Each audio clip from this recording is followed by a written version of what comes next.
Okay, all right. Good evening, everybody. Thanks for coming out on this absolutely beautiful day to talk about a absolutely like really sad story. I was really hoping for rain and clouds. Okay. We are here today because we're gonna dig a little deeper. And again, one of my favorite facts about this town is fact that there are 8 cemeteries in this town, right? It's a lot of dead people.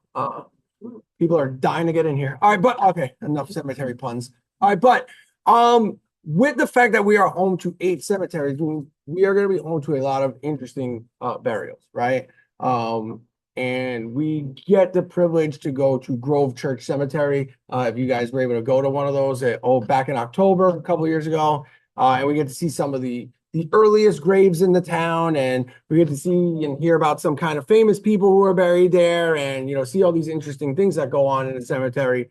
Yet other like sad things go on in cemeteries too. This is one of those stories, right?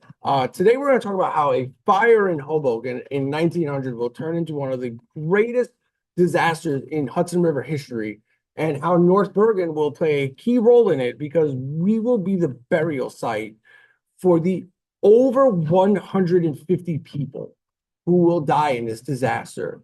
It will be the only mass grave in the entire county. All right, no other town has this, right? And it's a weird like claim to fame. And when we talk about where it's located, all of you are going to realize you've passed by it probably more times than you can count. Okay, so we'll start out, with the events of what happens in this June day in Hoboken, and then we'll work our way through what's going to happen here. So what happens is on June 30th in 1900, okay, the Hoboken, and again, this is hard for us to imagine, right? That not just Hoboken was some, waterfront area with docks, right? Which some of you might be able to remember, right? My parents tell me all the time about, they remember like pier fires because they would just burn the docks to get rid of them, right? My dad worked at Maxwell House, right? Doing some work and, remembered ships coming in and out, right? So like there is a memory of like this maritime history in Hudson County. However, this is like something none of us have ever seen before, right? We're talking like steamships coming in, ocean liners coming across from Europe and like docking in Hudson County, right? And there are several of these companies that will be in Hoboken and in Jersey City, right? And then obviously across the river in Manhattan, right? But like Hoboken being a predominantly German community, right? At this time, 2 of the largest German shipping companies actually are based out of Hoboken. And the one we're going to talk about today is the Norddeutscher Lloyd Line, or North German Lloyd Line, which this is going to be the company that has this event happen to them. Now, Saturdays in the passenger line business at the turn of the century, it's what's called a half holiday, meaning no boats are leaving, right? People are allowed to board the boats. They could hang out, but nobody's leaving until Sunday afternoon, okay? On the waterfront area, right, at these docks, we've got a bit of a cocktail that's going to lead to a disaster, right? There are cotton bales on the docks that day. There are barrels of oil. There are barrels of turpentine all over the dock. There is a spark where there is a very small fire that starts out in a cotton bale warehouse. And if you've ever been down in Hoboken or anywhere along the Hudson River, there's always a pretty steady, constant breeze. So there is a gust of wind, right? That spark then spreads throughout the entire dock area, okay? And then their explosions begin, right? Fire will spread. It's just absolute chaos. All right. Within hours, one of the region's worst disasters will take place. Right. But tonight, again, we are not just here to tell the story of what happens in Hoboken. We're going to talk about how this becomes a story that involves North Bergen, right? And how the town is going to have to receive the victims of this tragedy, bury them, ultimately argue over them, right? And then we will have a memorial that is still there to this very day, okay? Now, this is where we're talking about. And again, this is very hard to imagine the Hoboken waterfront looking like this. This will be today, if this was still around, many people will actually walk out on a pier that is still there today. This is right next to the train station down in Hoboken. So if you're ever in that Lackawanna train station down there and you walk out to your left and there's that beautiful pier that you could walk out onto, right? That's there. That's what was there 126 years ago. Okay. And again, we're talking massive steamships, right? And the way I think to always describe this is like when you tell people like my family immigrated through Ellis Island, like that's the boats that are going to be docked there, right? Massive ship liners. Or if your family didn't immigrate through Ellis Island, it's like the Titanic coming in, right? Just to give you some scale and perspective of these ships that are coming in. Now, the fire begins again, right? Basically with cargo, stuff that will be going back to Europe, right? Cotton needs to go back to Europe, right? They're industrialized just like we are, okay? And this is where it starts. These bales of cotton will ignite. The wind does what it does, and it turns just this small fire into too many fires, okay? Again, combining turpentine, oil, and the fact that we are looking at like all wood construction, this is not just a disaster. Well, excuse me, this is a disaster. It's not just a fire, right? Fires can be put out. Disasters cannot be stopped. It's going to be a chain reaction that basically like an industrial landscape is not prepared for, right? It's prepared for speed. It's prepared for volume. It's not built for safety.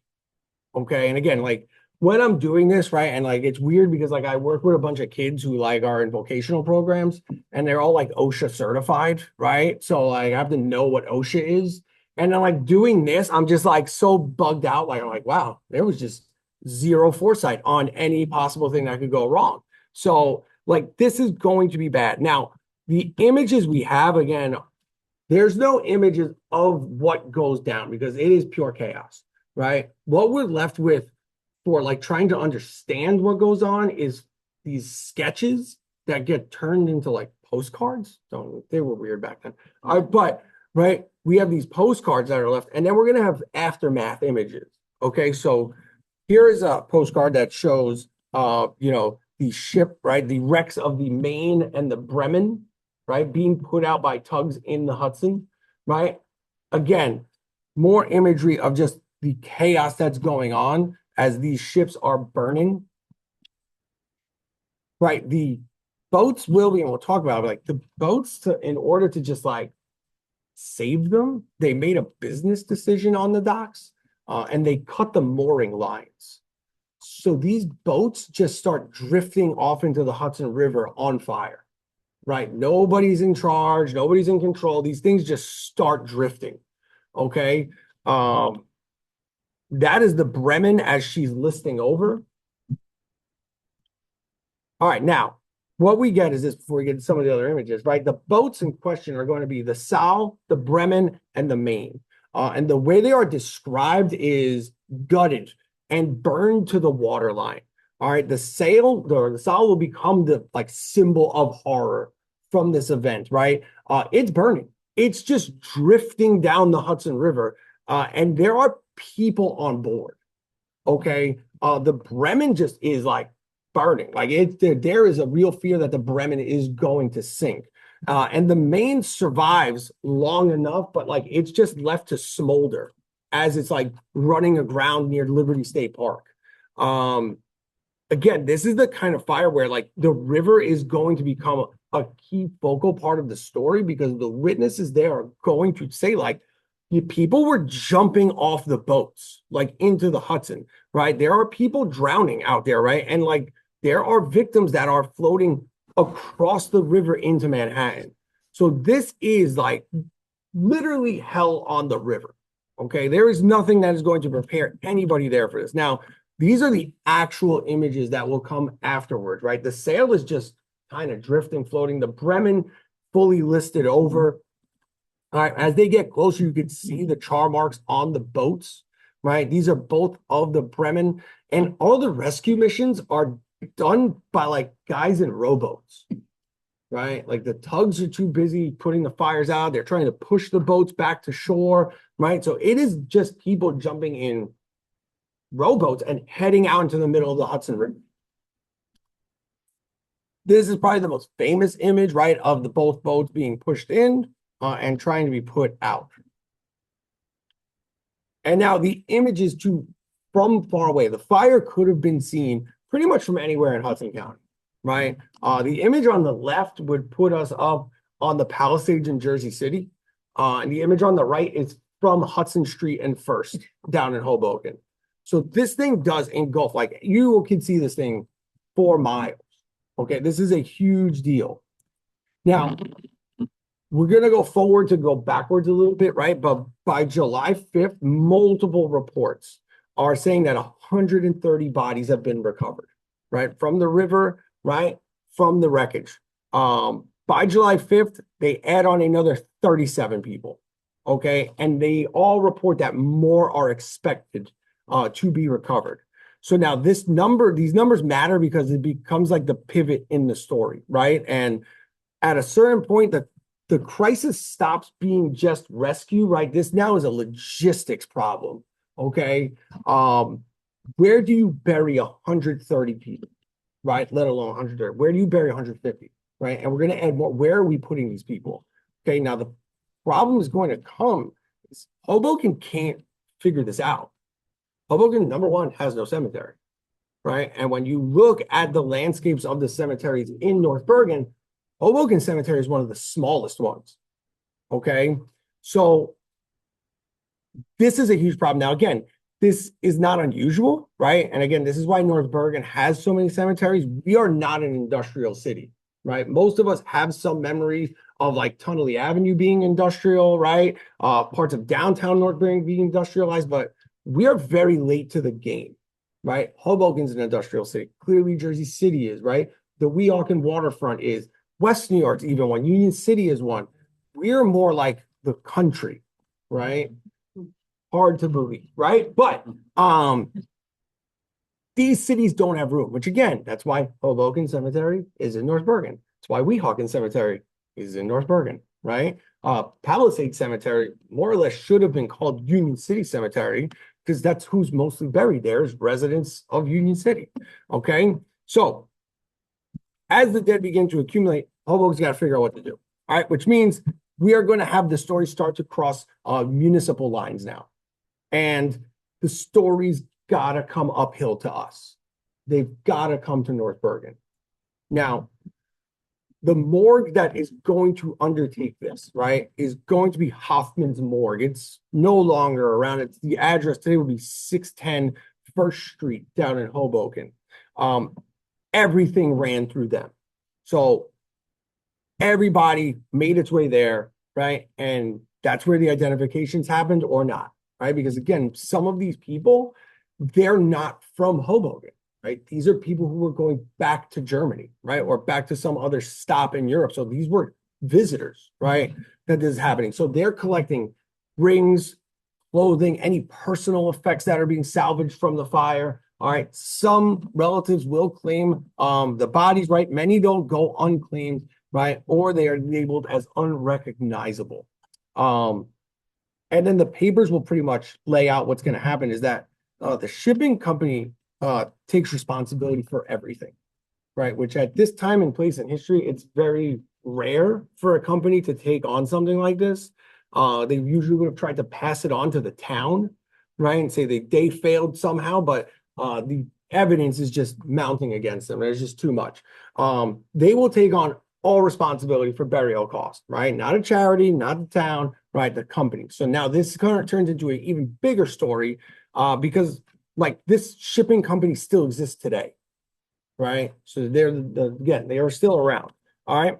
Now, by July 2nd and the 3rd, right? The reports are all over the place. Coroner Hoffman, right, the morgue, says that the company has purchased only 50 graves, right, in Flower Hill Cemetery for the unidentified and unclaimed victims, right? Now, again, Hoffman's a really interesting character in this story because he's the guy who like keeps like calling out the company, like, you're not doing enough. Like, you're going to need more space, right? Like Hoffman is like this kind of weird like hero in this disaster story, right? And like pushing to make sure that these people are all buried with like some respect to them. And again, look, Flower Hill is not a random choice as well, right? It's chosen because, and when we talk about where the burial is, like it's kind of like a huge lot they're going to be buried in. But it also plays into the story of like this regional death geography that North Bergen plays a role in. All right. Now, sorry, I had a lot of information on this one. All right, but on July 5th, right? This like becomes like a signature day of the public mourning process. Now, multiple papers will tell us what happens here. We're going to see a mile-long cortege, right? We're going to see a mile-long funeral procession make its way from Hoboken to North Bergen, okay? Thousands of people will watch, right? Basically, what happens is business just stops in Hoboken. Flags are at half-mast throughout the town. Hoboken's on pause. Business is on pause on July 5th. Coverage will tell us that like the coffins are plain pine coffins. Many of them will be draped with different flags, either German flags or American flags. There are bands performing, right? They are from the steamship company themselves, and they are from local German societies in Hoboken. We also see many fraternal groups start marching, right? Especially the ones that represent a lot of the workers that were on the docks. And they have a police escort. So this wasn't like a quiet burial. This is really a city trying to like process, right, their trauma of what just happened in public. Although in 1900, nobody was talking about processing trauma the way we do today, right? These are some images of the funeral. Okay, this is down on First and Hudson. All right, so this will be the funeral procession leaving Hoffman's morgue as they make their way down Hudson. We then get images of it on Washington, right? This is near 4th Street in Washington. Whoever lived here, they're the ones that captured most of these images. And then again, this is the crowd we are seeing, right? This is the procession we are going to see make its way, effectively through Hoboken, through what will become Union City, and ultimately into North Bergen. Now, the route we know, right, is that we start from the morgue, moves down First Street, takes a turn on River Street, passes where the fire was, right? Takes a turn back up on 3rd, goes down Hudson, and then ends up on Washington, right? So again, the entire town is able to see this, okay? Again, we physically can picture it, right? Because we all know Hoboken, right? And we've seen the images, but that's intentional, right? They could have gone down Hudson and just kind of zigged and zagged their way down. But they're going through like the commercial spine of this town, right? They're going through a place where like they know people are going to be. After Washington Street, the specifics kind of start to dissipate a bit, right? The funeral procession's only covered for what happens in Hoboken. But again, logic is clear, right? The procession, right, basically must have to head north and then west into North Bergen. And they keep referring to it, which I thought was interesting, right? As just somebody who's from the town. They kept referring to it as Cemetery Ridge, right? Sometimes they don't call it North Bergen. They're just like, yes, it made its way to Cemetery Ridge, right? It's a weird way to call Kennedy Boulevard, but, that's how I'm going to refer to it from now on. All right, but the key point is everything, the key point isn't everything at a turning point, but it's about what the route symbolizes, right? The dead leaving the city with no burial ground, moving into a town whose role is basically to hold all the dead people of northern Hudson County. All right. Now, again, the scale of this thing, right? And again, funerals don't necessarily always end the crisis, right? Usually it's this case, it's the beginning of the burial campaign, as we're going to see it called. 70 people are buried on July 5th. Okay. The next day, 13 more people are buried, then 16 more. And then the more bodies that are recovered, they're buried for weeks afterwards. So this is a nonstop process. Now, this is what we should feel, right? This is what we as an audience should feel, right? Is that the disaster just doesn't stop when the flames stop, right? That this disaster is going to just keeps happening in the morgue and in the cemetery and on the streets back into Flower Hill Cemetery. Okay, this is a month-long kind of tragedy that is unfolding. Now we got to go way back before we go forward, right? So, like, let's take a look at like what Flower Hill Cemetery is. Okay, Flower Hill is on Kennedy Boulevard, about 56th or 55th Street is the entrance, right? And then it goes from Kennedy Boulevard all the way down the hill to Tunnelly Avenue, right? And then it kind of sneaks its way back, like as far back to like 61st Street, right? And then as far the other way to like 52nd Street. Like it goes, yeah. PC Richards parking lot, it sneaks all the way. It's a huge cemetery. It's still there? Oh, yeah. It's the largest cemetery in the town, right? I didn't see anything like that from Kennedy Boulevard. No, it's all slopes downhill. All slopes downhill. Now again, from the cemetery itself, the cemetery dates back to 1854. Okay, it's the second oldest cemetery in the town. The oldest one being Grove Cemetery, right? Grove Church Cemetery. That's the oldest one. We know, for example, or we could prove that it was like the cemetery in 1860. And again, it's odd that it comes up this way, but in 1860, it's referred to as the Hoboken Public Cemetery, right? It doesn't really, it says it's laid out in connection with Flower Hill, right? The odd thing is, like, Flower Hill, the name is not picked for like cemetery purposes. That's what the area is called before the cemetery is there, right? It's referred to as Flower Hill, right? Very much the way some people will refer to Fairview Avenue as, Dan Kelly's Hill, right? Either way, right? The phrase matters because, like, main avenues, right? We established this because now we have internal infrastructure, right, of this cemetery. And when 1900 happens, Flower Hill, again, it's not an empty field. It's like a functioning, structured cemetery, right? Like, this is like people, there are burials, like that is happening on the daily, right? So this is like a big deal. Now, again, they're being asked, like, hey, you have to absorb this catastrophe. And like, we know everything is kind of a mess, but like, it's on you guys now.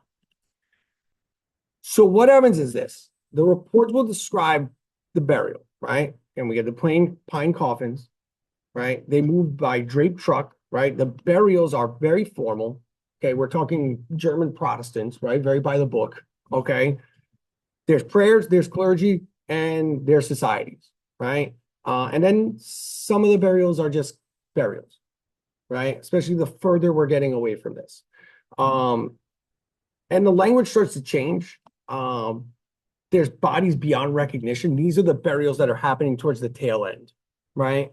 We start to see unknowns, right? There's no names. So that means we have nobody that identified these people. And then we start seeing unclaimed. Okay, so now we're seeing like the harsher end of this.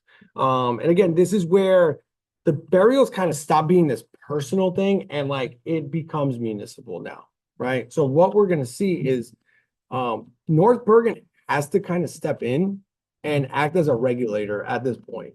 The Board of Health is receiving tons of complaints, right, from the people who live near the cemetery, right? And the allegations are pretty chilling, right? And when you're talking 70 to 80 bodies buried in one grave, there is no earth between these people, right? Especially when the company only purchased a lot for 50 graves, okay? Now, again, whether the exact number is precisely right? When again, we really don't know if the number is right of how many people are actually interned there. The point is pretty clear. Like, people are believing that the burial practice, right, has crossed a line, right, where this is going to be a problem. Especially, again, like I said, and it's weird for us to imagine it, but like there's like a full community right across the street from that cemetery at this point. right? So these people are a little unnerved by what's going on. Now, again, in 1900, the fear is not just moral, it's a sanitary issue, right? And again, right, there's a real fear that like the disease will spread from this overcrowded grave. So these folks who are living there, they own houses there, they own property there, they own farms that are down there. They're really unnerved and they're really asking the town to like, hey, Kurt, you have to do something about this. Now, the New York Times actually starts picking up, not on just this tragedy, but like on like North Bergen, right? Like what they're doing now. By July 20th, right? They're covering it. And North Bergen says like you can't bury people here anymore from this. Like there's no more room at that lot. Like there, it's done. Now again, like this is important because this controversy is no longer like local. Like this is regional. Like this is getting covered in a major news outlet at this point. The burial ground becomes a stage where like corporate responsibility, public health, and like municipal authority are all going to interact with each other. And something has to happen at this point. Now, what they're going to do is, right, the Board of Health actually discusses prosecuting, right, the cemetery, right? Multiple inspections start happening, not just at that gravesite, but at all the grave sites in Flower Hill. The police are ordered now, like if there is going to be a burial in that plot, the police have to oversee it. Okay, so there's like a lot now. And again, people really don't know how to react to this now. So again, one of the things we could talk about as a whole here is that like this fire creates a crisis of death, and the crisis of death creates this crisis of governance, right? So like this is, you know, so you asked if Hoboken was, if I was going to talk about this in Hoboken, right? If I talked about this end in Hoboken, I'd be run out of Hoboken, right? But North Bergen is the asserting body, right? Even in a catastrophe, like things have to go according to rules, right? Like that's how government works. It's how towns work, right? You have to follow through with the rule. Now, 1 year later, after you know the dust has settled, right? We get an actual ceremony, right? A year after everything is all done. A massive granite monument is dedicated there. And reports will say that there's anywhere between 2,000 and 2,500 people that will show up to this ceremony. Speeches are given in English and in German. Okay, there is music. It's a formal event, right? In the cemetery where just a year earlier, like people were like freaking out about this burial. So like now we've come kind of to the conclusion. This is the monument itself. All right, this is the original monument. All right, massive granite, hunk of granite, and a copper plate with the names of the victims on it. Now, when we talk about this, right, again, it's one of the more compelling elements of the story, right? On the grave, there are 171 names inscribed on it. But according to the records from Flower Hill, there's only 149 people buried there. Okay. So again, the monument is going to do two things at once, right? It's going to mark us a burial site, and it's also going to memorialize the absence, the missing, the uncovered, and those buried elsewhere. Okay. Again, it's not just a grave marker. It is going to be a public account of what happens down in Hoboken. Now, again, the plate that's on there organizes, and if you ever find yourself in that cemetery, right, and you want to stop over, the plate will organize everybody by ship, okay? And then it breaks it down into dock workers and then also into strangers as it's listed, right? It just means kind of people who might have been there. Again, that single word strangers captures like the reality for the immigrants that were going to just find themselves down there, right? These are people who, again, came for work, people without families or networks that are here. And these are people who could vanish, you know, in a catastrophe. So I think that's always important to point out. Now, what happens to the strangers in this disaster? Well, like a town, the cemetery, the company decide whether they'll be remembered at all. Okay. And if no one knows who they are, they're just listed as stranger. Right. Which again is probably even more heartbreaking, like levels of this story. That is a close up today, right? The copper has patinaed, right? And that is what you will see if you were to go down there today. Now, again, here's what I want you guys to take home with this, right? This is a mass grave, right? And the mass grave is not buried deep in the cemetery, like it's not hidden. It's in Block Q. It's right off the entrance on Tunnelly Avenue, right? And if you're ever sitting in traffic on Tunnelly Avenue, which most people do, and you happen to be there, you look over it, you see it. It's not hidden at all. Again, What street, like, yeah, the entrance, that's just south of 51st Street. Yeah, it's right there, yeah. Says Hoboken Cemetery. Right there, yeah. So if you're at the Hoboken Cemetery entrance, it's that, you just passed it, right? It's like that, and it's more of an exit, I think, for Flower Hill than an entrance. But like, you go in there, you make the right if you're heading right in. But again, look, like, I would like to think thousands of people pass this every day, right?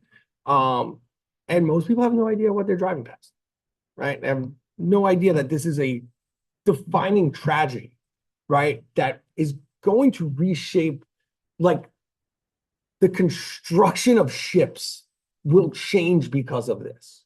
We'll talk about that in a second. We'll wrap this up. Again, there it is today, right? If you are driving, right, you will see the back side or the side of it actually from Tunnelly. All right. the lakes. The cemetery goes from Tunnelly To Kennedy, yeah. Yeah, it's a huge, huge piece of property. All right, now again, this ties into something that, like, I often talk about all the time when we talk about the history of this town, right? It's the township here, the county, it's a gateway, right? This whole area is a transient area, right? In 1900, this is really like an immigrant labor story, right? When you really peel the layers back, right? This is a German maritime culture is visible everywhere in the reporting, the language, right? The societies, the music, these are all like groups of people made up by immigrant laborers. And again, North Bergen is a place where these folks lived as well. It's where they worked, right? It's where they passed through, right? So again, it still is, right? Different groups, different eras. It's all the same underlying pattern, right? It is a town that absorbs the consequences of a regional economy, okay? Hoboken's waterfront creates a ton of wealth for some people and a ton of risk for the others, okay? North Bergen, being a ridge, right? Still stuck on that. Absorbs the dead and the memory of what that risk and reward of the Hoboken waterfront was. Now, here's my closing thoughts as I pontificate, right? So if you stand in Block Q of Flower Hill Cemetery, we don't see the flames. We don't see nothing, right? We don't see the mile-long procession. We don't see a massive trench being dug out. We see granite. We see some names. And on a good day on Tunnelly Avenue, you'll hear some silence, right? But beneath the stone, right, there is a chain of events, right? There is a waterfront built for speed and profit. There's a disaster that turned the industry into death. There's a city with no cemetery. There's a town that becomes responsible for a burial. There's a board of health that steps in when the burial becomes a crisis. And then a monument that tries to impose some order on a catastrophe here. Fire burns for hours that day, back in June 30, 1900. Burial goes on for weeks, right? And it's going to shape the region, and I'll even say like the world, right? For generations, right? And basically the hill, Flower Hill, still holds, right, their memory, their story, right? And the fallout of what's going on. So that is what I got for you. All right, I'll gladly tackle any questions. Sure, go ahead. Yes. Were they able to each other? So from what the reporting sounds like, it sounds like because of where the burial is, there's not anything down there yet. So they just purchased 50 plots and they're kind of gridded out, right? 5 by 10, right? And that's what they get. People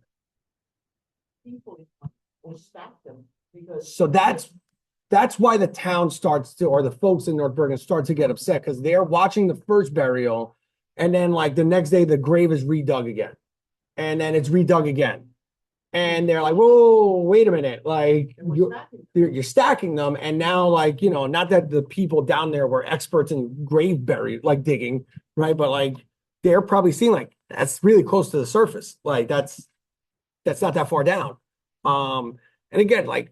Now to get into like the geography of it, you have to remember, like if you look at the cemeteries in this town, they're all on the backside of town, meaning like when it rains, right, that water rushes through, right?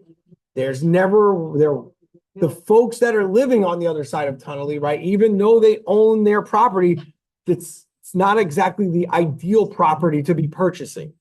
Did anything ever come of it? Is there disease? Did they ever? So there's never, no, they are still there. They're still there. You do see that other side of Tunnelly starts to kind of disappear within the next like 10, 20 years, where folks start leaving. There's actually an entire neighborhood that was at one point in between Hoboken Cemetery and Flower Hill. Beck Street, it was called. It was a legit neighborhood, and like that collapses like 10 years after this, right? Now, there's no reports that I came across that said like, oh yeah, they left because of this, right? Once the war ends, right? Once World War I ends, that's when North Bergen really starts to become like this industrial town, right? So like this makes sense like 10, 20 years after this, just the geography of our town starts to change, right? The industry starts to change in our town from farming to the industry because we have multiple train stops, right? At one point, right? Along Tunnelly Avenue. Sure. Is there any thing left of the ships that's in the water now? No, so all three of those ships are actually salvaged and like put back in service. Yeah, don't question German engineering, guys. All right. Saving money. Yeah, and also they're a company, so they're trying to save a couple of bucks. Most of those boats though will be confiscated by Uncle Sam in 1915. Because World War I breaks out, the Germans are torpedoing ships off the coast of the United States. They are here, and we say they're ours now. Yeah, so they stay in service for a while. It's once the war happens, they're used as for supply ships by the Americans, and then ultimately they're all scrapped at one point or another. So if there is anything down there, I mean, who knows? Could be. But those three ships will be salvaged completely and repurposed. Yeah, sure. I don't understand why more people couldn't be buried in Hoboken. Okay, so there's anybody watching from Hoboken, or if there's anybody from Hoboken here, I used to live in Hoboken. this is the point of the show where the North Bergen in me comes out and I start making fun of everybody. But Hoboken Cemetery, if you ever wind up in that cemetery, if you're walking around, Hoboken Cemetery is also on Tunnelly Avenue, right next to Flower Hill Cemetery. You wouldn't notice the difference unless you saw the sign when you walked in. Hoboken Cemetery is home to most of the wealthy folks from Hoboken. So, for example, like the Stevens family of Stevens Tech, they have a massive burial plot there, right? So you are looking at folks who are more on the upscale end of society, especially when Hoboken Cemetery is being used. So again, that's kind of why they don't end up there. Bury them in the park or something, or Low sea levels, Oh. that would have been a factor too. Well, I mean, it's just North Bergen has space at the time they're putting cemeteries. It's even Hoboken Cemetery is like established like in 1860, right? We Ogden Cemetery, same thing. Like these are all like, I hate to say it this way, but like there's no one here to say no, right? When these cemeteries are being established, right? Most of North Bergen, like in 1850, in 1840, like where we are, nobody's here. It's just trees and fox, right? Mostly everybody's living down like by Six Corners, right? Like in the New Durham section or along what will become Tunnelly Avenue. So like there's no like idea of like, oh, I live in 88th Street. Like that doesn't like that's not a thing. The only other enclave you see of people here at this point is like in Guttenberg today, right? Those are the only two areas that people are living. If you are living up here, you're in a farm, right? Or like you're in like some type of communal area where it's like six farmers all working together. But there's no that's why they're all here, is because nobody tells them no, right? So yeah. Anything else? Sure, go ahead. This mass grave, like, how large is it? And is it like right underneath that marker? Like, is there anything? So it to spreads block out. it? Like the reports say it's 5 by 10, Hmm. right? That's So it? well, no, 5 plots by 10 Oh. plots. I don't know what that measurement is. No, 5 by 10. No, the town would still be up in arms if it was that. No. Whatever the measurement of a plot is. Mhm. My uncle, he died probably about 30 years ago. And he is buried in, here, totally, I don't know, Kennedy Boulevard, the cemetery, I don't know the name. Kennedy Boulevard, 38th Street. And that cemetery is like and he goes all the way down. That's- where he's buried. That's Palisades, I think, Palisades Cemetery. Okay. Or it could be, no, it's 38. Yeah, 38th Street would be, could be, it's Weehawken. It's right behind the crematory. Yeah, it's Weehawken Cemetery. Yes, that's right. So 30 years ago. So when everybody left, we drove around in the inside of the we came back because I want to see him. Because it's open. And it was not such a thing, one person in there. It was coffins, one on top of the other. It was a room about from here to the table. It was a big room. It was not supposed to be one person. I went to I believe it. Yeah, I mean, One that's, on top of the other. So if you think how many people keep dying every day for years, and the lad is still the same size. yeah, no, it'll make the cemeteries bigger. Yeah, no, yeah. Yeah, I mean, My cousin, my aunt died 45 years ago, and she's buried in Bronx. And she also went, and the grave was about half of this, all the way down. sure, on yeah. On the coffins, one on top of the other. Yeah, I mean, No, it's not such a thing. yeah, not to get too much in the weeds of the politics of Hudson County cemeteries, but yeah, I mean, several years ago, Macfella Cemetery got in a ton of trouble because they resold graves as virgin graves. That was a big deal. So I mean, I don't know. I'm not one for digging in cemeteries, but won't end up in one. Find out the wrong information. But yeah, I mean, I don't know. Again, back to like how big this is, like it's gotta be a substantial area. Well, Right. you said the marker was still there. I guess I was just wondering if like the road or a house is built on top of. No. It's definitely gonna be, it's definitely most likely the marker, and then I would assume it's probably in front of it or slightly off center, probably in back. It's the other problem we have too is they waited a year to put an actual marker, right? So they probably also didn't really remember where it was, right? Being a year later, and it is kind of sad because at the year mark, it's a big to do. And then like at the 2-year mark, it's the journal will report, like it's like 50 people showed up for the 2nd year memorial. And then by 3rd year, 4th year, it's just not even a thing anymore. So yeah, so that's that. One of the bigger things that is really like crazy about this, and like I kept telling you guys, like this changes like the shipping industry, right? Especially like transport of people, right? And like most of us, right, if you've ever been on a cruise, like you indirectly like were impacted by this. All transatlantic ships, the United States passes a law, all transatlantic ships, the porthole windows need to be wide enough for a grown man to fit through, right? At this point, when these ships are built, the portholes are only 9 inches, right? So because of like what people witnessed and like the reports of like, you know, what they saw and people's desperation, they said, no, we can never allow this ever again, right? So the United States government will say, no. Any boat entering the United States has to have windows big enough for a grown man to fit through. Because of Right. this one incident. Because of this incident, yeah. So again, like this is a big deal, right? Because now shipping lines around the world, because at this point in 1900, it's like peak immigration points. Every ship is retrofitted, at this point to effectively deal with any potential issues that might come from something similar to this. So. Sure. Fire, yeah, that's fine. Fire away. And I might have missed it in the beginning of the presentation. What was the actual incident that started the fire? Was it Sure. from match or? So they you know, still don't know. They just know cotton bales caught on fire. And then the wind did the rest, right?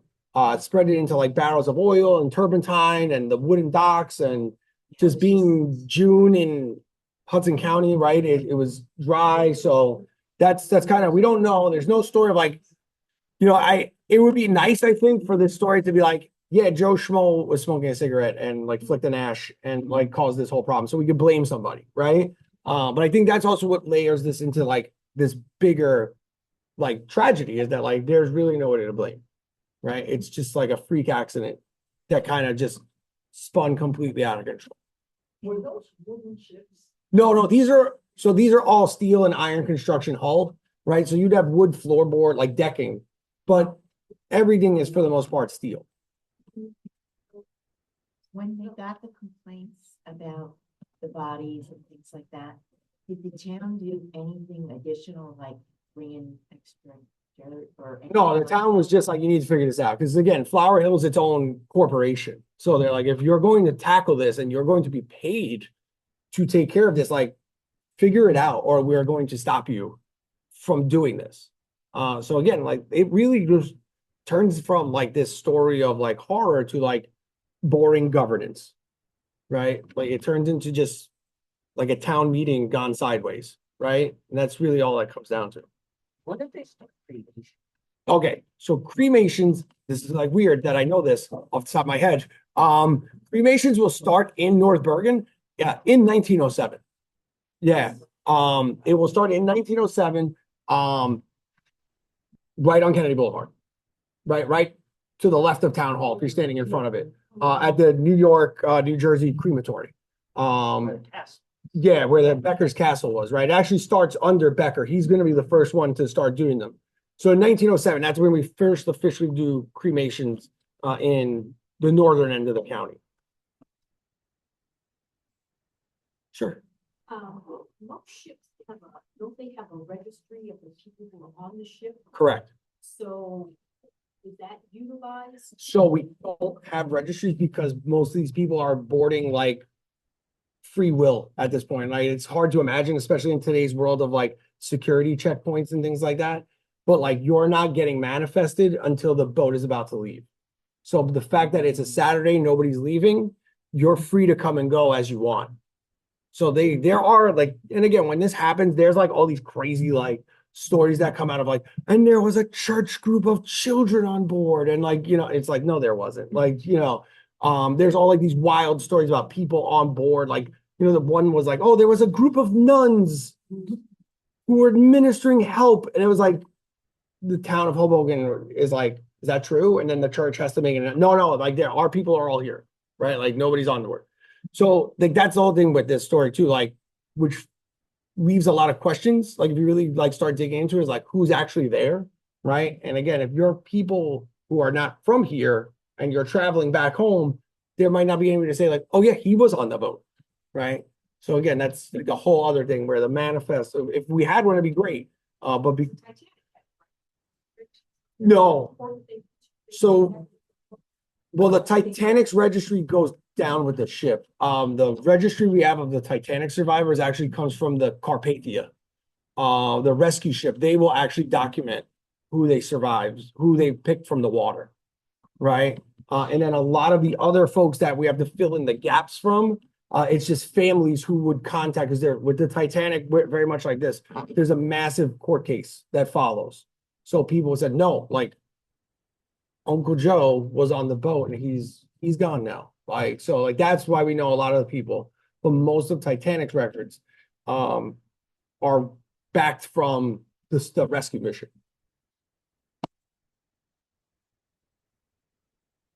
Right? Nothing from the chat or just people depressed, crying at me. Like, what is going on? And Mike is usually much cheerier. You're training now. Get a photo like a map. So when you're showing. Sure, this, so yeah. we can, No, yeah. for the next person, time you do it. Cause I would love to see, I know what you're talking about. just So- to Oh, get you an mean the actual idea of- cemetery? of Oh, the cemetery. Oh, the cemetery. Oh, Of the yeah, I mean, I guess I could cemetery layout. get a Google image. Oh, there's no maps of the I had to like dig and find out what section it's in. You know, Oh, like, this is what we're talking Sure, yeah. Isn't there like a part of Flower Hill that people do? I think so. There's probably like a section for like West New York burials, but there's no official like naming, like this is the West New York cemetery. Like, there's actually like multiple pieces to that cemetery. There is when you first come in off Kennedy Boulevard to the left, that's the veterans section of the cemetery. And then if you go all the way down and to the left, like right behind Hoboken, that's like the Jewish part of the cemetery. So like there's sections in there, but they don't have like official like names like Hoboken or Weehawken or whatever it may be. Flower Hill, because of being part of West, when they signed the document. Parts of it, yeah, which I don't understand why. Don't ask me why, but It's North Bergen, yeah. I got unfortunately one of those records from them. yeah. I don't know why. I know for some part of their history, that building that's there at the entrance of Flower Hill Cemetery, Their office. right, their office, that was originally a caretaker's home. And the actual office was across the street in West New York. Like directly across the street, like it's that yellow, I think it's a pizzeria. Now that was the original Flower Hill office.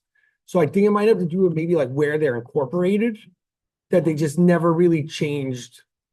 Like now we do everything out of here, like, or like now we do everything online at some office, in Piscataway or whatever, you know what I mean?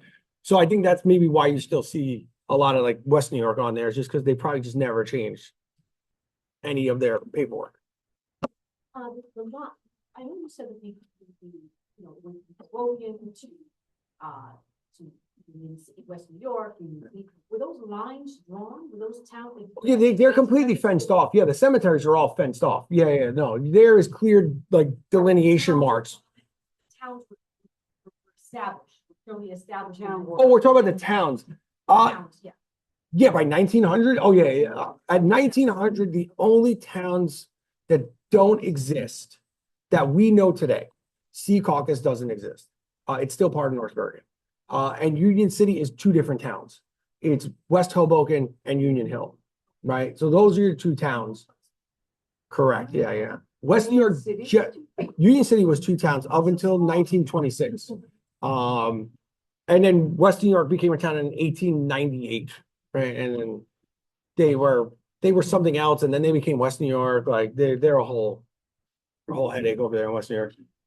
Yeah, you could tell me if this is true or not, because I saw this on Wikipedia when they were, dividing, all these townships were formed. North Bergen was like the last, and it was just everything that was left over in Hudson County. Pretty much, yeah. We're just like an afterthought here.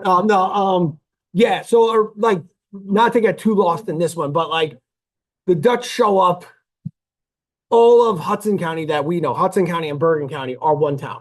It's just called Bergen, right? Then in 1840, they established the two counties, right? So now you get Bergen County, Hudson County.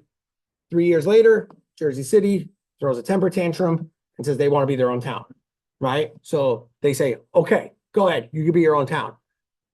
Originally in 1843, the marker I can give you today, Journal Square south, right? All the way down to Bayonne, that's Jersey City. Everything north of Journal Square is just referred to as North Bergen because it's the northern half of Bergen Township, right? And then little by little, everybody starts to break away. And then this guy wants to be a town. It's classic New Jersey, like home rule. Like everybody wants a mayor, everybody wants a chief of police. Like they all want to they want a school, like, which is why, again, you look at Hudson County, that's why East Newark exists. And it's smaller than Guttenberg, right? But yeah, that is true, right? Usually I'm not very skeptical of Wikipedia, but no, that's 100% true. That we just all North Bergen just starts chipping or shrinking. Secaucus being the last town to leave. And then like the shape of our town, like that tomahawk like shape that North Bergen is, right? It hasn't changed since 1900. right? So it's been the same size, which I always say we should invade Guttenberg, take it back. Show 'em who's boss. All right, but yeah, that's all I got. I promise next month will be not as depressing. I don't know yet. No, it's not going to be depressing. And then what everybody also likes, and I personally like, is like torture all of you when I do this. May we will start going back outside. The tour, maybe they like us when we go there. May looks like right now, it's penciled in, not guaranteed yet, but they are rededicating Robert Allen Field on 76th Street, which is right by the high school, to Robert Allen, who is a son of North Bergen, a graduate of North Bergen High School, and was killed during the Vietnam War. So they're going to rededicate the field. There's a whole new casing that they're putting in to put his gold star that his family dedicated to the town and his Purple Heart that was given to the town. So there is like a whole thing that we're looking into his life in North Bergen before the war and, you know, all his time on the baseball fields of this town. So we're going to do something for that in May. And then God knows where we're going to end up June, July, August, and September. But The tour of Grove Church Cemetery. Harley, that's the second time. I'm in. You're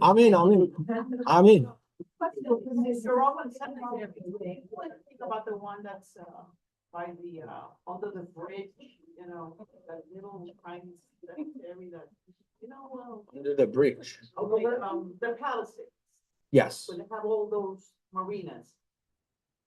There is a very. Are you talking about in Palisades Interstate Park? Yes. So my wife's not here, so I can say this. Yes, I used to drink a lot in there. No, yeah, that cemetery itself, that there used to be people who lived up there before that was a park. And that's just who's buried there. It's just whoever those people, the local folks who lived in there before the park was established in the turn of the century. So that's who's up there. She heard me. All right. Well, what else? to do? Yeah. All right, but that's all I got, guys. So hopefully I'll see you next month. I'm scaring you guys away with this.